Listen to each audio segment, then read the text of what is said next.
Zee 24 तास एक पाऊल पुढे. आज खरं तर मी तुम्हाला तुम्ही खूप वस्त्राला धार काढून आलाच नसाल ना सगळेजण. खरं तर माझ्याकडे बोलण्यासारखे फक्त 2 विषय आहेत. त्यातला एक विषय माझा आगामी दौरा. बस ना ते ठीक आहे. थंडीमुळे माझे ते ओठ सुकले, त्याच्यामुळे मी सारखा म्हणून केलं की हे फोटो काढतात. हे असे फोटो छापणार.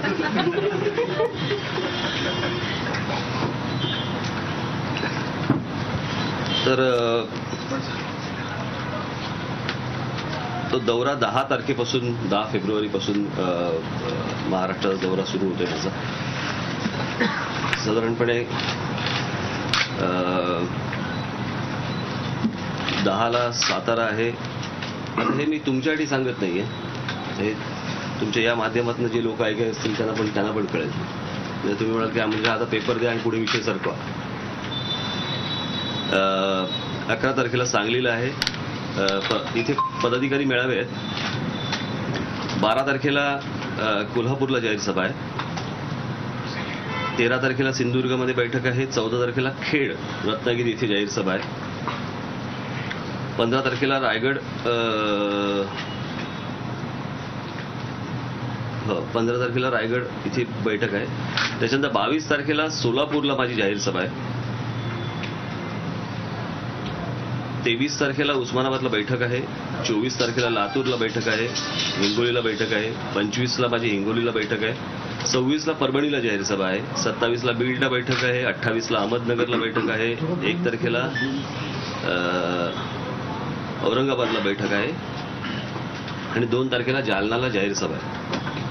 त्याच्यानंतर 11 तारखेला गोंदियाला बैठक आहे.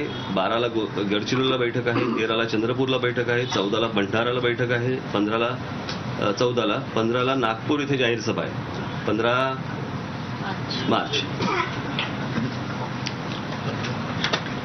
15 तारीख बरोबर 15 मार्च काय फेब्रुवारी दिले की ते 15 मार्च 15/3 बरोबर. 21 तारखेला 15 तारखेला नागपूरला जाहीर सभा आहे. त्याच्यानंतर 21 तारखेला बुलढाण्याला बैठक आहे. 22 तारखेला अकोल्याला बैठक आहे. 23 तारखेला वाशिमला बैठक आहे. 23 तारखेलाच यवतमाळला बैठक आहे. 24 तारखेला अमरावती इथे जाहीर सभा आहे. 25 तारखेला मी चिखलदरा मेळघाट 25-26ला आहे आणि मग त्याच्यानंतर 5 तारखेला नंदुरबारला बैठक आहे. 6 तारखेला धुळ्याला बैठक आहे. 5 तारखेला नंदुरबारला 6 तारखेला सकाळी 9 वाजता धुळ्याला बैठक आहे. 6 तारखेला संध्याकाळी जळगावला जाहीर सभा आहे. 7 तारखेला माफ करा 7 तारखेला जळगावला जाहीर सभा आहे. याचा हा अख्खा दौरा तुमच्याकडे लेखी स्वरूपामध्ये जाताना हातामध्ये येईल.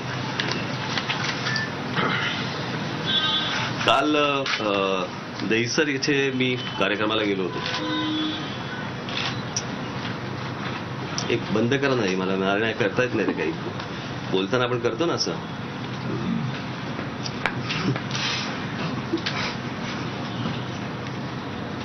दहिसरला कार्यक्रम माझा तिकडे काय भाषण नव्हतं, काही नव्हतं.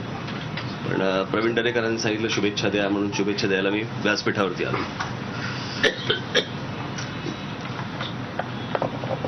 व्यासपीठावरती काय 2-4 शब्द जे काय बोलायचे ते बोललो आणि त्याच्यानंतर मला सुद्धा आपण पण होतात तिकडे समोर सगळे. आणि मग मी गाड्या निघाल्यानंतर मला एक जण धावत आले आणि मला बोलले की काही इतर विषय होते त्याच्याबद्दल काही बोलणार का. मला काही तिकडे व्यासपीठावरती बोलायचं नव्हतं. त्याच्यामुळे 2-3 तो एक विषय आणि अजून तुम्हाला जर काही विचारायचे असेल तर ते विषय असले तर प्रामुख्याने त्यांचा विषय होता मला विचारलं त्यावेळेला ढोबळेंचा. मी त्या सगळ्या बातम्या अख्ख्या बघतोय, फॉलो करतोय सगळ्याची. ढोबळेंची बदली रद्द करावं. मुळात मला असं वाटतं की मागचा जो काही झी 24 तास, एक पाऊल पुढे.